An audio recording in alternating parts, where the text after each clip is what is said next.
चलिए देखिए, हम लोग जो पीछे पहला चैप्टर हम लोग का था रिवीजन वाले बैच में, वो कंप्लीट हो चुका है ऑनलाइन वाली क्लास में, ठीक है।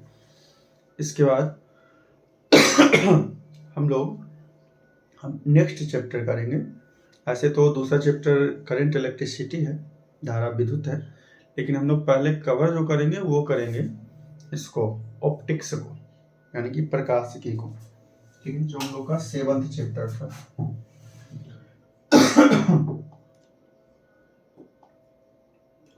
तो अब हम लोग को पढ़ना है प्रकाशिकी, ऑप्टिक्स।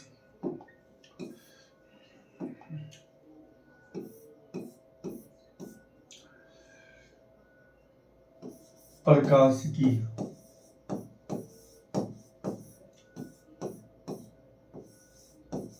ऑप्टिक्स।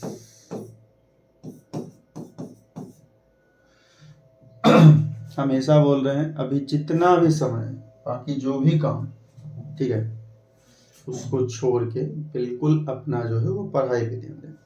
हम ऐसा नहीं बोल रहे हैं कि कहीं आसपास में तिलक फलदान है, बारात है, घर में है या कहीं, तो नहीं जाइए, लेकिन एक लिमिट रखिए, टाइम का पाबंद। साल भर जो भी करना था आराम किए, जो भी करना था 11th में किए होंगे, 1 साल पूरा एकदम आराम ही किए होंगे, फिर 12th में किए होंगे, ठीक है। अभी 1 महीने से हम आपको बोल रहे हैं लगातार कि भी पढ़िए, और जनवरी तक आपको पढ़ना है बेहतर तरीके से, ठीक। ऐसा नहीं कि मतलब लगातार जो लास्ट में है वो 5 दिन पढ़ेंगे, तो उसमें ज़्यादा पढ़ना, बहुत ज़्यादा पढ़ना पड़ेगा। 12th का जो सिलेबस है वो एक समुंदर है, ठीक है। उसको टेस्ट की तरह, मतलब क्या बोलते हैं, टेस्ट नहीं, 10th की तरह 2 दिन में 1 दिन में कवर नहीं किया जा सकता, ठीक है। तो बेहतर नॉलेज दे पढ़ते हैं, तब नंबर के लिए तो पढ़ते हैं। तो बिहार का पैटर्न, बिहार बोर्ड का जो पैटर्न है वो बहुत आसान है, ठीक है। ना तो न्यूमेरिकल पूछता है, जो भी पूछेगा फॉर्मूला बेस्ड डायरेक्ट क्वेश्चन होगा, ठीक है। उसमें क्रिएटिविटी बिल्कुल कम, कुछ भी आपको सोचना नहीं, डायरेक्ट सबको दिया हुआ फॉर्मूला लगाए आंसर निकाल लीजिए, ठीक है। और ऑब्जेक्टिव भी होगा तो दुगना पूछा जाता है, दुगना में आपको आधा रखना है, एकदम बिल्कुल चुन चुन के रखते हैं लोग कि हाँ 35 का 35 सही हो जाए, 70 में 35 रखना है। सब्जेक्टिव में 20 में 10 बनाना है शॉर्ट वाले में, और लॉन्ग में 6 में 3 बनाना है, ठीक है। पहले की अपेक्षा दिन प्रतिदिन ये लॉकडाउन के बाद जो है पैटर्न बिल्कुल आसान हो चुका, और यही कारण है कि स्टूडेंट अब सबसे कम पढ़ता है। जैसे जैसे दिन प्रतिदिन ये ऑब्जेक्टिव होता जाएगा, स्टूडेंट सबसे कम पढ़ता है, जबकि ऑब्जेक्टिव का ही बढ़िया जो भी एग्जाम होता है वो भी ऑब्जेक्टिव होता है। आईआईटी हो जाए, यूपीएससी हो जाए, बीपीएससी हो जाए, जो भी होता है वो ऑब्जेक्टिव भी होता है, या किसी भी तरीके का कंपटीशन का एग्जाम, एसएससी का दीजिए आप, सीजीएल दीजिए, सीएचएसएल दीजिए, कोई भी दीजिए एग्जाम, सब ऑब्जेक्टिव ही होता है, बैंकिंग का या कोई भी, ठीक है। तो उसमें क्या होता है, लेवल होता है क्वेश्चन का। यहाँ ऑब्जेक्टिव भी है और क्वेश्चन का कोई लेवल भी नहीं होता, जिसके कारण से लोग जो हैं वो बिल्कुल कम से कम पढ़ते, नहीं के बराबर पढ़ते। सबको पता है कि बिल्कुल नहीं भी पढ़ेंगे तो रिजल्ट जो है फर्स्ट डिवीजन तो लगभग लोगों का आ ही जाता है। वैसा ही कोई बचता होगा जिसका फर्स्ट नहीं होता। पास तो सबको होना, टेबल कुर्सी बेंच पंखा सब पास होगा, ठीक है। इस तरीके का इतना उदार नीति है बिहार बोर्ड का या बिहार सरकार का। इसी की अपेक्षा अगर आप चल जाइएगा सीबीएसई में या आईसीएसई में, तो इस तरीके का नहीं है वहाँ पे। उसमें ऑब्जेक्टिव होगा, ऑब्जेक्टिव उसमें भी आता है, लेकिन उसका थोड़ा सा मतलब जिसमें आपको कुछ खुद से करना पड़े, डायरेक्ट आंसर नहीं आ जाएगा, उसमें खुद आपको सोचना पड़ेगा। तो वो आपके थिंकिंग स्किल को बढ़ाता है, कितना ज़्यादा आप सोच सकते हैं, रचनात्मक क्रिएटिविटी को आपको उजागर करता है, बेहतर करता है, ठीक है। लेकिन बिहार बोर्ड में ऐसा कुछ नहीं है। इसी सिलेबस के कारण से, मतलब जो पैटर्न है, इसी को देखते हुए स्टूडेंट दिन प्रतिदिन बिल्कुल बेकार हो जा रहा है, और इसी हिसाब से सब टीचर भी पढ़ा रहे हैं। टीचर भी मतलब सिलेबस जैसे तैसे खत्म कर रहा है, जहाँ का भी टीचर हो, ठीक है। बिल्कुल स्टूडेंट को पता ही नहीं कि पढ़ना क्या नहीं पढ़ना। आप जहाँ भी पढ़ते होंगे, मेरे एक ऑफलाइन क्लास में जो है आपको शुरू में सिलेबस दिया जाता है 12th का, उसके बाद हम आपको हमेशा बोलते हैं कि एनसीईआरटी का जो बुक है उसको फॉलो कीजिए। उसका जो भी चैप्टर का क्वेश्चन होता है या जो कुछ भी है उसको बनाइए, उसका टॉपिक आप देख के आइए। उतना ही स्टूडेंट को फुर्सत नहीं है। अब बाकी तो टीचर भी इंटरेस्टेड नहीं रहता। मेरा क्लास छोड़ के कहीं भी और ऑफलाइन में अगर बोला जाता हो कि हाँ एनसीईआरटी के सिलेबस को देख के आइएगा, एनसीईआरटी में क्या मतलब, टीचर बोल दिया कि शुरू है तो शुरू है, टीचर बोल दिया कि खत्म है तो खत्म है, ठीक है, इस तरीके का। तो ये जो शिक्षा का मार्केटिंग है, इसको छोड़ के बिल्कुल वास्तविक जीवन पे ध्यान दीजिए, मतलब सच्चाई पे आइए अपने कि आप क्या पढ़ रहे हैं, क्या जान रहे हैं, ठीक है। चलिए फिलहाल वैसे मेरी आदत में है ज़्यादा बोलने की क्लास में, मतलब उस तरीके का प्रवचन टाइप का जो होता है वो देने का, बिल्कुल पढ़ाई से मतलब होता है ना, तो किसी का कोई चर्चा कभी करते हैं ऑफलाइन में भी और ऑनलाइन में भी, ऐसा मेरी आदत नहीं है, ठीक है। लेकिन ये बिल्कुल आपकी पढ़ाई से जुड़ा, इसलिए बार बार बोल रहे हैं। अभी बिल्कुल ज़्यादा से ज़्यादा समय बिल्कुल पढ़ाई पे दीजिए, ठीक है। ये जो आपका मार्कशीट आएगा, ये एक दिन का नहीं मार्कशीट हुआ, ये सब दिन मतलब आपके उम्र भर ही काम करेगा, ठीक है। इसलिए इतना आसान पैटर्न है बिहार बोर्ड का खास करके, उसके लिए बाकी जो सीबीएसई के लिए पढ़ रहे हैं बेहतर तरीके से वो पहले ही पढ़ना जानते होंगे कि कैसे पढ़ना होता है, ठीक है। आपको सिलेबस दोनों का एनसीईआरटी है या सीएसई जो भी होगा, सबका ये एनसीईआरटी वाला लोग होगा सिलेबस, उसके हिसाब से पढ़ते हैं। तो ऑप्टिक्स जो है हम लोग के बिहार बोर्ड में 14 नंबर का ऑप्टिक्स, अब प्लस 3 नंबर हम लोग इसी में पढ़ेंगे इलेक्ट्रोमैग्नेटिक वेव, विद्युत चुंबकीय तरंग। तो टोटल जो हो जाता है वो हो जाता है हम लोग का 17 नंबर का, ठीक है। 17 नंबर में सबसे पहला टॉपिक तो ये हो गया कि प्रकाश, हम लोग इसको कहें प्रकाश, यानी कि लाइट। लाइट जो है वो फॉर्म ऑफ एनर्जी है, फॉर्म ऑफ एनर्जी यानी कि ऊर्जा का रूप है, ऊर्जा का रूप है जो आपको इस योग्य बनाता है कि आप किसी वस्तु को देख पाते हैं, यानी कि which enable us to see any object या एनी काइंड ऑफ मटेरियल, ठीक है।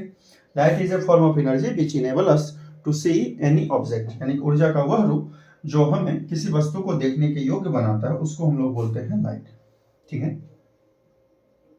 लाइट जो है वो पार्ट है विद्युत चुंबकीय तरंग का।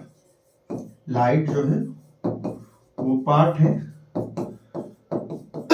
विद्युत चुंबकीय तरंग का,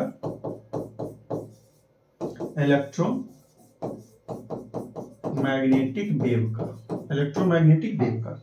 लाइट के लिए जो वेवलेंथ होता है वो 4000 एंगस्ट्रॉम से लेके 7800 एंगस्ट्रॉम तक होता है, जिसको नैनोमीटर में आप समझ सकते हैं। 400 नैनोमीटर से 780 नैनोमीटर, यानी कि प्रकाश जो है वो विद्युत चुंबकीय तरंग, विद्युत चुंबकीय तरंग जब आगे हम लोग पढ़ेंगे इसी चैप्टर में लास्ट में तरंग प्रकाश की में वेव ऑप्टिक्स में, तो हम लोग पढ़ेंगे विद्युत चुंबकीय तरंग है। और विद्युत चुंबकीय तरंग जो है वो है प्रकाश, और प्रकाश का जो तरंग दैर्घ्य की लंबाई होता है वो 4000 एंगस्ट्रॉम से लेकर 7800 एंगस्ट्रॉम या 400 नैनोमीटर से 780 नैनोमीटर के बीच होता है, ठीक है। इसका वेवलेंथ हो गया, वेवलेंथ यानी कि तरंग दैर्घ्य की लंबाई, ठीक है, ये हो गया। उसके बाद ये था लाइट को मीडियम नहीं चाहिए, बिना मीडियम के यानी बिना माध्यम के ये एक जगह से जा सकता है दूसरी जगह तक, कोई भी माध्यम का रिक्वायरमेंट नहीं होता है। यही कारण है कि ये ट्रेवल करता है एयर में और वैक्यूम, ठीक है, एयर और वैक्यूम, यानी कि जिसको हम लोग बोलते हैं हवा या निर्वात में। निर्वात का मतलब ही हुआ कि जहां हवा भी नहीं होगा उसको निर्वात बोलते हैं। तो लाइट को मूव करने के लिए, ट्रेवल करने के लिए किसी मीडियम या किसी माध्यम की जरूरत नहीं होती प्रकाश को एक जगह से दूसरी जगह तक जाने की। प्रकाश जो चलता है वो एयर और वैक्यूम में, यानी हवा और निर्वात में जो चलेगा वो चलता है 3 × 10⁸ मीटर पर सेकेंड, उसका जो चाल होता है, ठीक है। लेकिन अगर आपसे ये पूछा जाए सबसे ज्यादा किसमें चाल होता है, सबसे ज्यादा हवा और निर्वात में होता है। मैक्सिमम स्पीड है लाइट का, यानी प्रकाश का अधिकतम चाल जो होता है वो हवा या निर्वात में होता है। लेकिन अगर हवा और निर्वात दोनों ऑप्शन में रहेंगे, हवा भी और निर्वात भी, तब जो उसका आंसर बनेगा वो आंसर बनेगा निर्वात यानी कि वैक्यूम।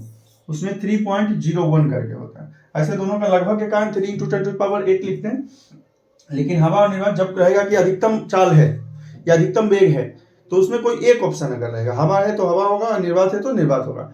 लेकिन जब एक ही साथ दोनों आ जाएगा आंसर, हवा भी और निर्वात भी, तो निर्वात यानी कि वैक्यूम जो है वो मैक्सिमम स्पीड वाला, ठीक है। उसके बाद वाटर में जो होता है इसका स्पीड होता है 2.25 × 10⁸ मीटर पर सेकंड, यानी पानी में जो प्रकाश की चाल होता है वो इतना 2.25, और वही पानी हो गया। उसके बाद ये क्या बोलते हैं, एक और कांच यानी कि ग्लास में जो इसका स्पीड होता है वो होता है 2 × 10⁸ मीटर पर सेकंड, 10⁸ मीटर पर सेकंड, ठीक है। सबसे ज्यादा हवा या निर्वात में, ठीक। उसके बाद है लाइट हमेशा स्ट्रेट लाइन में यानी कि चलता है सरल रेखीय पथ पे, स्ट्रेट लाइन में ट्रेवल करता है। सरल रेखीय पथ का मतलब हुआ लाइट ऐसे ऐसा नहीं चलेगा, लाइट जो है वो जो है जिगजैग या कर्व बना के नहीं चलता है, जो है वो बिल्कुल स्ट्रेट लाइन यानी कि सरल रेखा में चलता है, ठीक है। उसके बाद हो गया कि लाइट जो होता है उसका नेचर जो है वो ट्रांसवर्स है, यानी कि अनुप्रस्थ है, ठीक है। प्रकाश की जो प्रकृति होती है वो अनुप्रस्थ होती है। अब पूछा जाए क्यों होती है, तो क्योंकि इसको ध्रुवित किया जा सकता है, पोलराइज्ड किया जा सकता है, ठीक है। इस कारण से लाइट का जो नेचर होता है वो अनुप्रस्थ होता है, ठीक है। उसके बाद हो गया ये हो गया, और फिर उसका स्पीड हो गया, ये सब कुछ हो गया।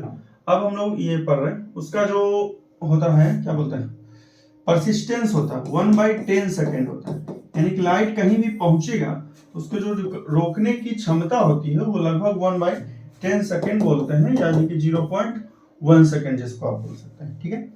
इसके बाद है कि हमारा जो ह्यूमन आई है, जो भी होगा पीछे वाला में पॉइंट था 5 हो चुका है, 6 वाले पॉइंट, हमारा जो ह्यूमन आई है यानी कि मानव नेत्र है, ह्यूमन आई जो है ये ग्रीन प्लस येलो यानी कि हरा और पीला रंग के लिए सेंसिटिव होता है या मोर सेंसिटिव होता है, ठीक है, संवेदी होता है। मतलब इस दोनों रंग को ये दूर से आसानी से पहचान सकता है, ठीक है। जबकि ये जो फोटोग्राफिक प्लेट होता है,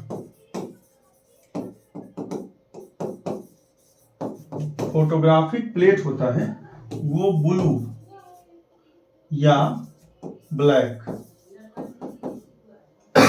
यानी कि नीला या काला के लिए मोर सेंसिटिव होता है, अधिक संवेदी होता है। मतलब क्या हुआ, इसका मतलब फोटोग्राफिक प्लेट फोटोकॉपी वगैरह अगर आप कराएंगे ना कोई, तो देखिएगा लाल वाला रंग से अगर कोई पेज लिखा हुआ है तो वो कम उग के आएगा ब्लैक एंड व्हाइट में, ठीक है। ब्लैक एंड व्हाइट वाले में लाल रंग वाला जो होगा वो बहुत कम दिखेगा, ठीक है। जबकि जो ब्लू से लिखा हुआ है या काले रंग से लिखा हुआ वो बिल्कुल आसानी से आ जाएगा। तो फोटोग्राफिक प्लेट के लिए जो होता है ये ब्लू और ब्लैक जो कलर होता है वो ज्यादा सेंसिटिव होता है, ठीक है। ये 7 हो चुका। 8वां जो है, 8वां ये पीछे पढ़ चुके हैं कि लाइट को मीडियम की जरूरत नहीं होती है। एक होता है 1 लाइट ईयर बोलते हैं, ऐसे तो ये फर्स्ट ईयर का ही है, लाइट ईयर यानी कि हिंदी में इसको बोलते हैं प्रकाश वर्ष। और कई बार आपसे डायरेक्ट पूछ लिया जाता है कि प्रकाश वर्ष किसका मात्रक है, तो दूरी बोलते हैं यानी कि डिस्टेंस बोलते हैं, मात्रक है दूरी का या डिस्टेंस का, यानी कि यूनिट है दूरी का। अब इसमें यह भी हो सकता है कि 1 लाइट ईयर किसको कहते हैं, तो 1 लाइट ईयर का मतलब यानी कि 1 प्रकाश वर्ष का मतलब हुआ प्रकाश जो 1 साल में दूरी को तय करता है, 1 साल में जितना दूर चल जाता है उसी को बोलते हैं प्रकाश वर्ष। तो प्रकाश वर्ष यानी कि दूरी अगर निकालना है तो स्पीड इंटू टाइम होगा, तो 1 साल का दिन हो गया 365, टाइम का ऐसा यूनिट क्या होगा, ये सेकंड होगा। 365 घंटा में बदलिए 24, फिर घंटा को मिनट में बदलिए 60 और फिर इसको कीजिए, तो ये जो लगभग आता है ये वैल्यू आपको बिल्कुल याद रखना है। 9.46 इंटू 10⁻15 मीटर, ये एक प्रकाश वर्ष का मतलब हुआ। प्रकाश वर्ष आपसे ये पूछा जाए कि यूनिट किसका है, तो दूरी का होता है, यानी कि दूरी में इसका उपयोग करते हैं दूरी को मापने के लिए। ये से फर्स्ट ईयर का, लेकिन आपसे ये क्वेश्चन पूछा जा सकता है कि प्रकाश वर्ष क्या होता है, या प्रकाश वर्ष किसका मात्रक है, या प्रकाश वर्ष का क्या वैल्यू होता है।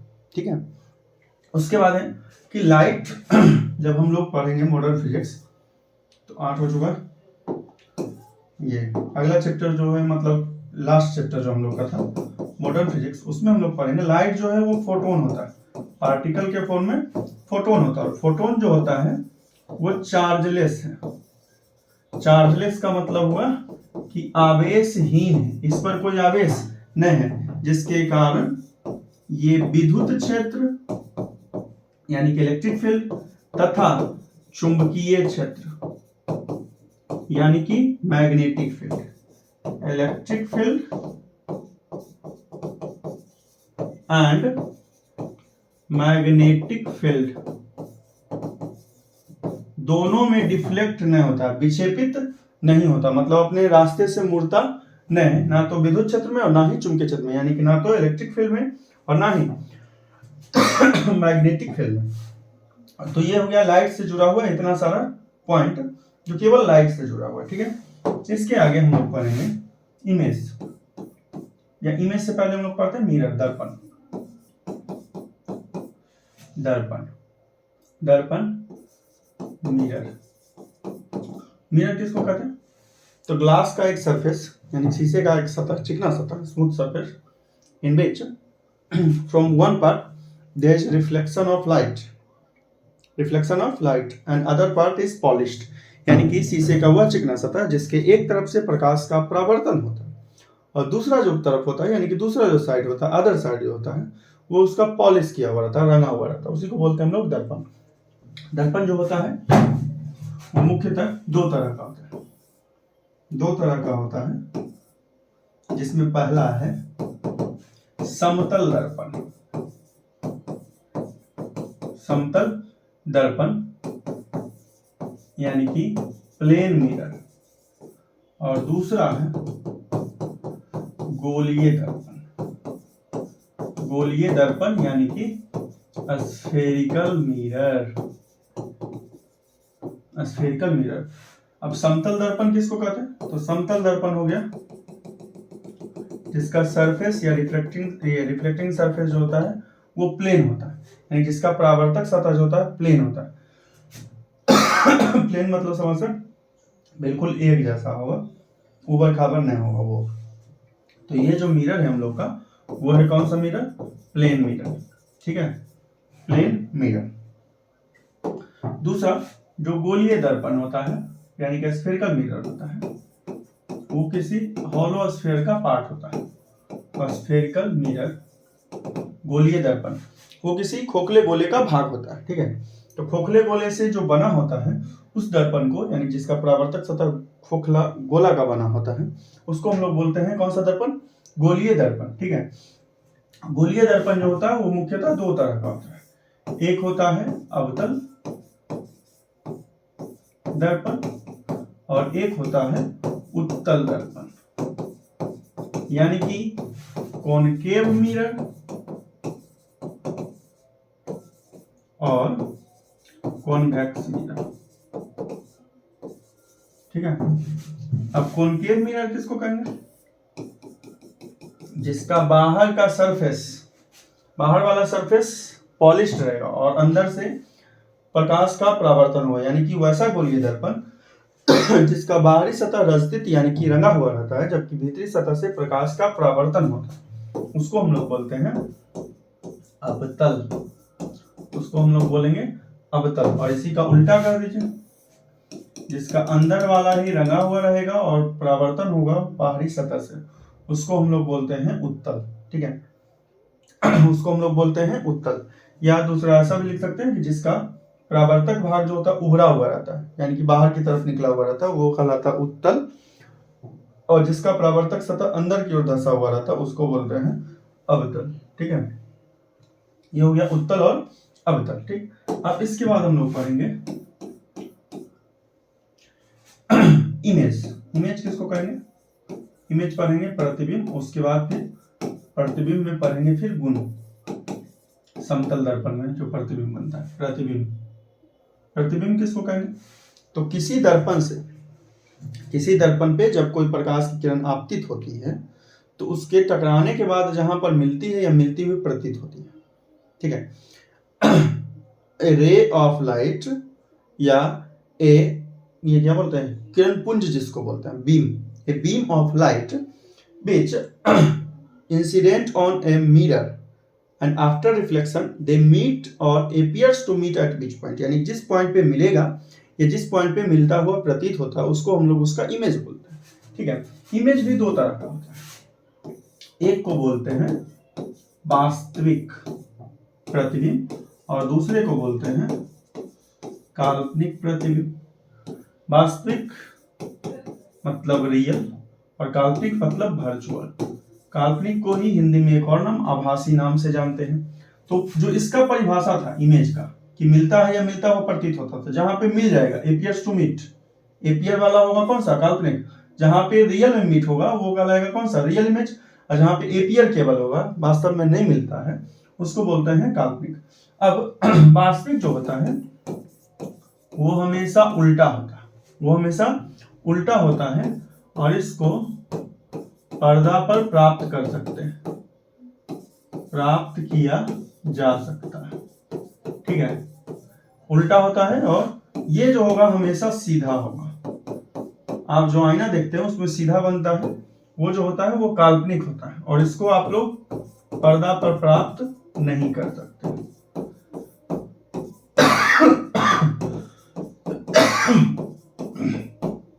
किया जा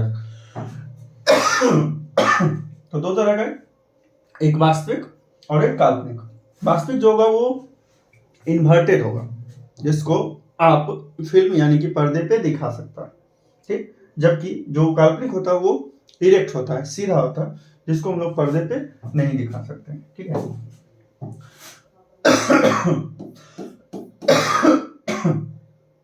अब है समतल दर्पण तथा उसके प्रतिबिंब।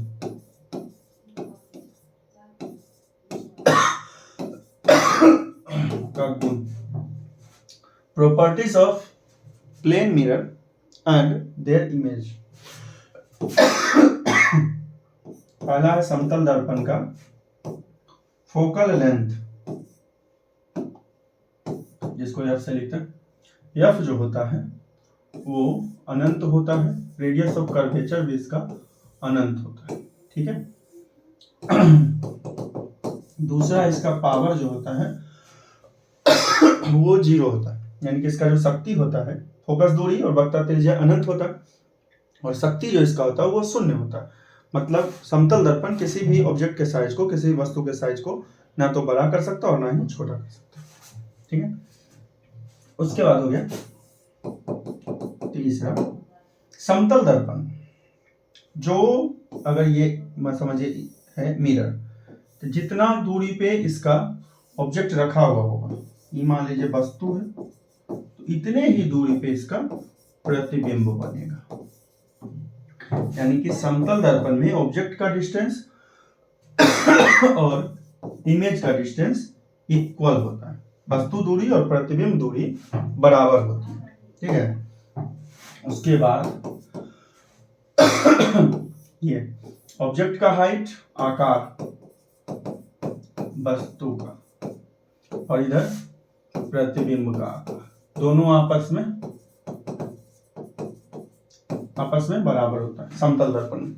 यानी कि हाइट या size of object is equal to size of image. ठीक है, वो बड़ा छोटा नहीं होता है। ठीक, उसके बाद जो है समतल दर्पण में एक विस्थापन होता है, केवल ये पार्श्विक विस्थापन, कि बामा जो है वो दाहिना बन जाता है और दाहिना जो है वो बायां हो जाता है। लेफ्ट जो है ऑब्जेक्ट का भाग वो राइट हो जाएगा और राइट जो है वो चेंज हो जाता है लेफ्ट में। आप जब आईना देखते होंगे सामने तो दाहिना जो होगा वो आपको बायां दिखेगा और बायां जो, क्योंकि आपके सामने वो बिल्कुल है तो उल्टा हो जाएगा ये वाला केवल पार्ट। बाकी कुछ भी साइज बड़ा छोटा ये सब कुछ नहीं होता, केवल लेफ्ट राइट बन जाएगा और राइट जो है वो लेफ्ट बन जाएगा। उसके बाद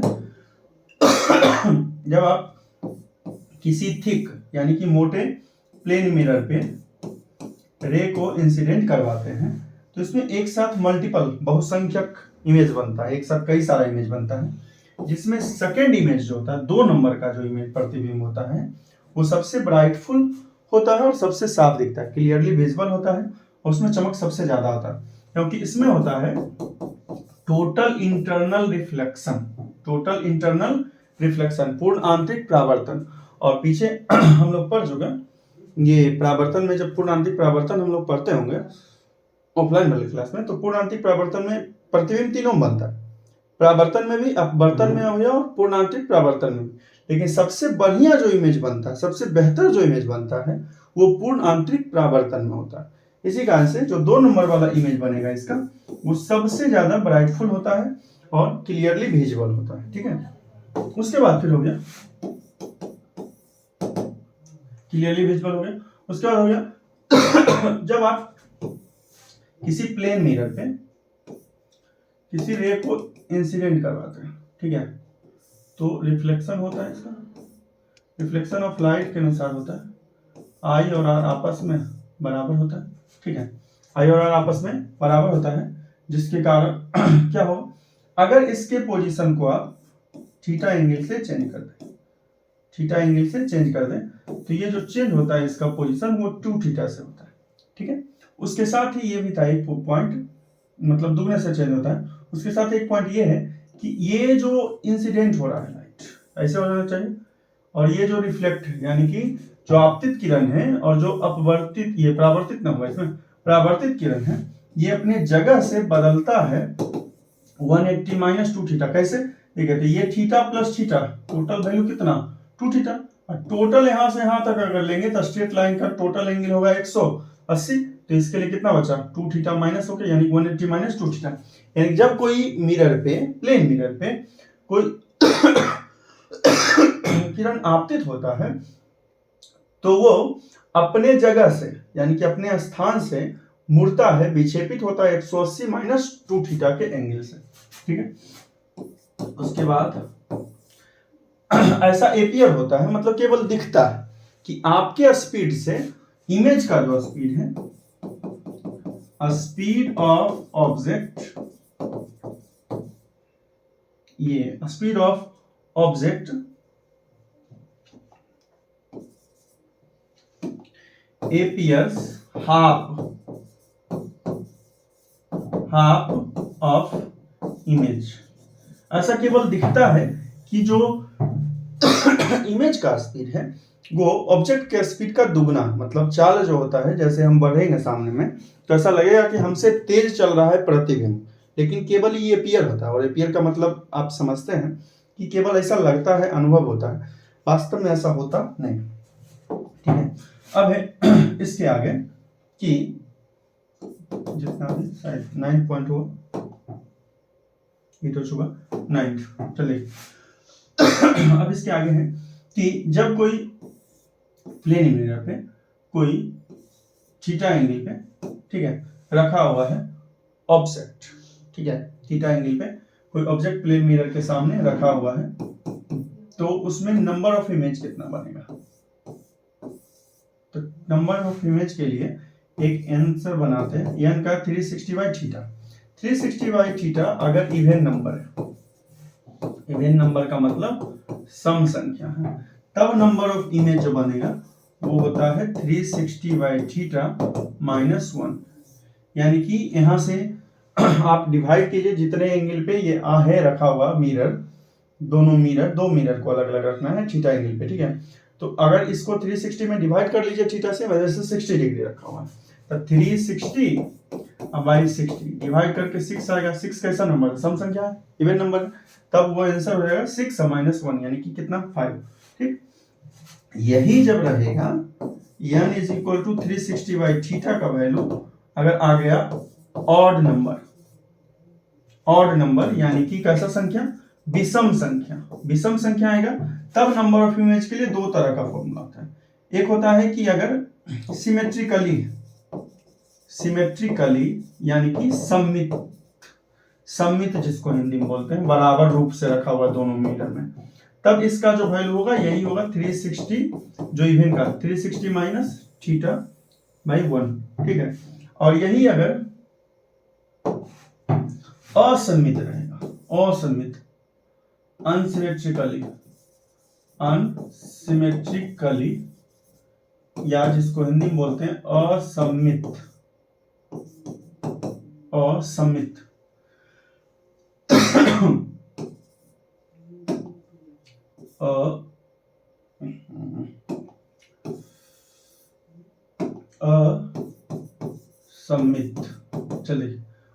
तो असममित में जब बनेगा तो केवल इतना आंसर बन जाता है 360 बाई थीटा, ठीक है।